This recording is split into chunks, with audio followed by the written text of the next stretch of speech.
السلام علیکم ناظرین، میں ہوں آپ کا میزبان قیصر عباس اور آپ دیکھ رہے ہیں پروگرام بدلتے حالات۔ گلگت بلتستان کی عوام کا ایک ترین خواب عبوری صوبہ جو کہ پائے تکمیل تک پہنچنے والے ہیں۔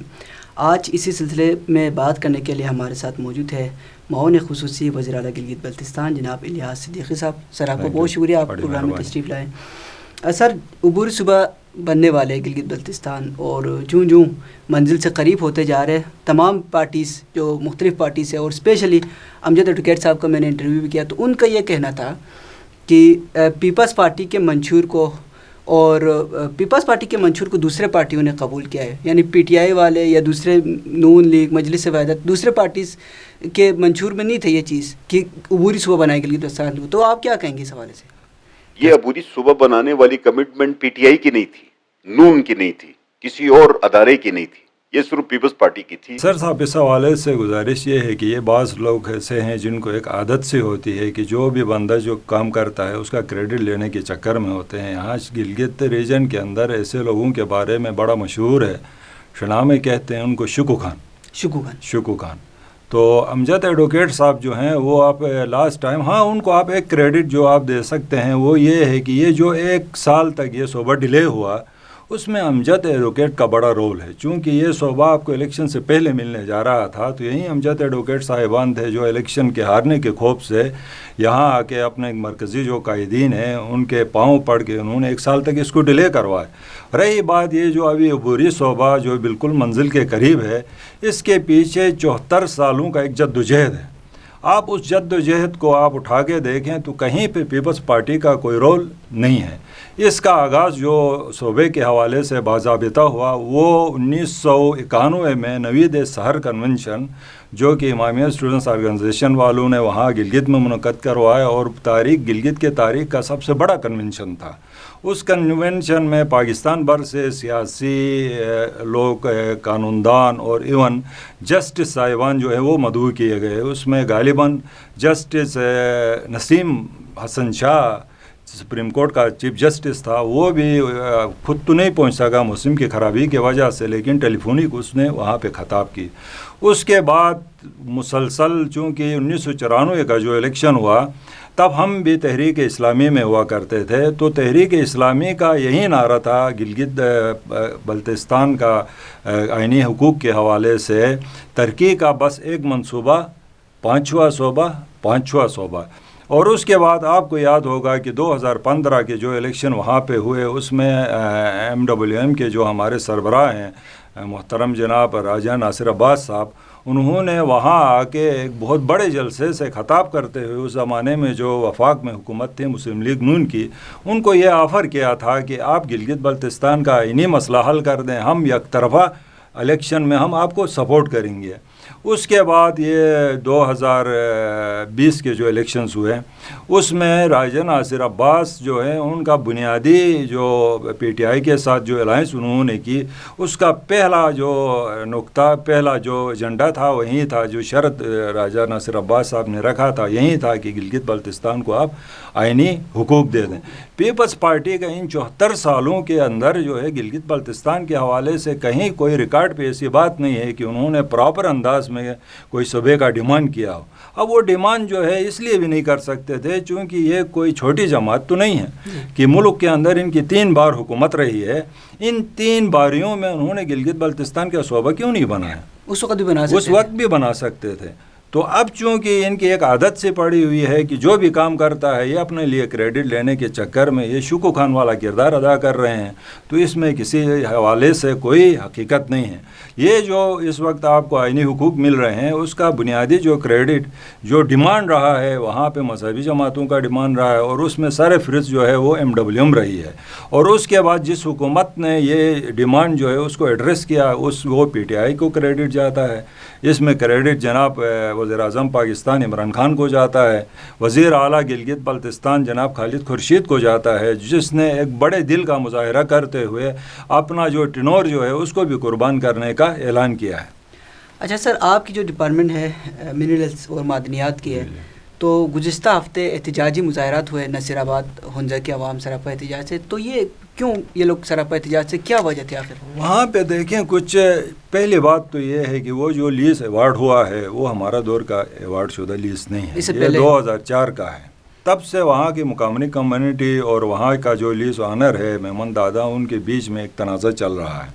تو مقامی کمیونٹی کا موقف یہ ہے کہ الناصر ملٹی پرپز سوسائٹی کے نام پہ انہوں نے ایک لیز 2090 میں انہوں نے لیا تھا، 1990 میں 1990 میں انہوں نے یہ لیز لیا تھا، اور اس کے بعد کوئی 20 سال کا عرصہ گزرا، اس کے بعد انہوں نے اپنا لیز جو ہے وہ ریوائز کروایا۔ اب وہاں پہ جو نقشہ ہے اس پر تنازع ہے۔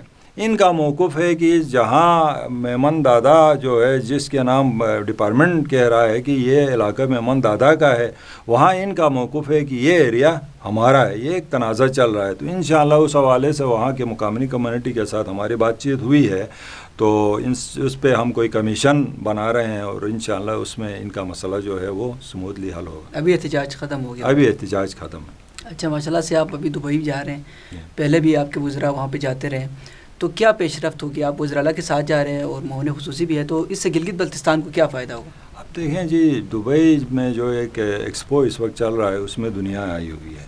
گلگت بلتستان جو ہے اس کو خدا نے ٹورزم کے حوالے سے جہاں پہ مالا مال کیا ہوا ہے، یہاں پہ ٹورزم کے بڑے جو مواقع ہیں، اس کے ساتھ ساتھ وہاں پہ جو معدنیات ہیں وہ بھی بڑے اٹریکٹیو قسم کے معدنیات ہیں جو دنیا کو اٹریکٹ کر کے وہاں پہ سرمایہ کاری کے لیے لایا جا سکتا ہے۔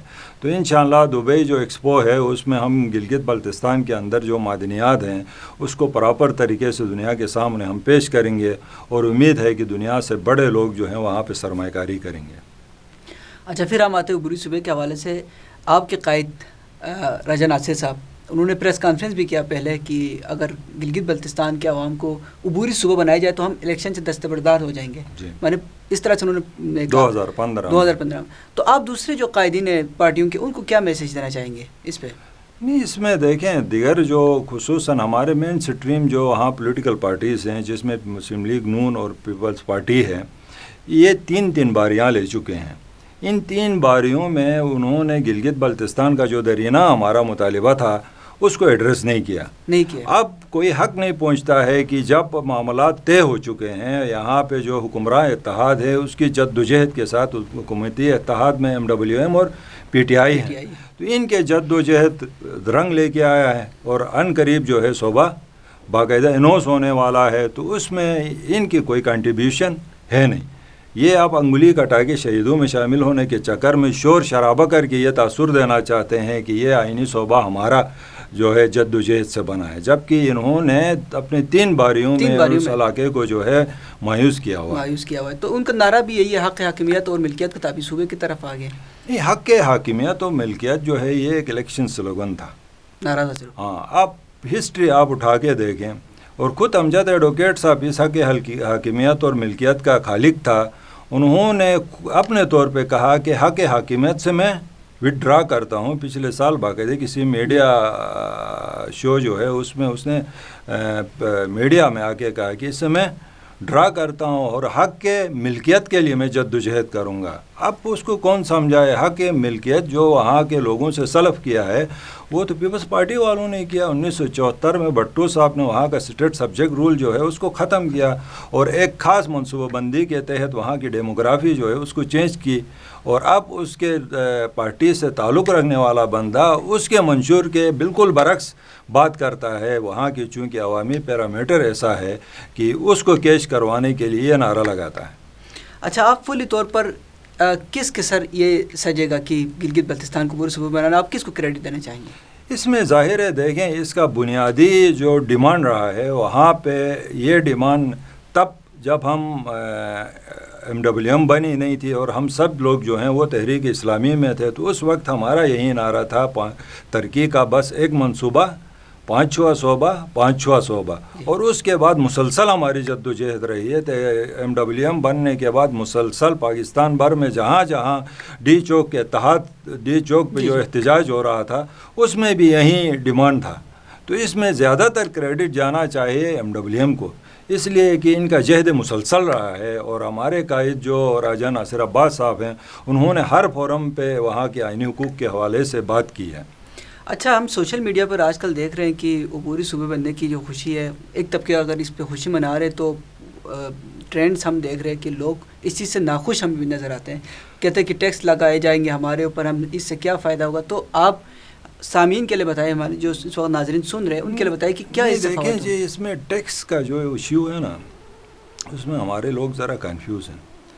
انڈائریکٹ ٹیکس گلگت بلتستان میں جتنے لوگ ہیں وہ سب دے رہے ہیں، آپ کے ابھی بھی دے رہے ہیں، آپ کے اشیاء خرد نوش ہیں، آپ کے کپڑے ہیں، جو اس سے مارکیٹ میں آتے ہیں اس کے اوپر سیل ٹیکس تو ہے نا۔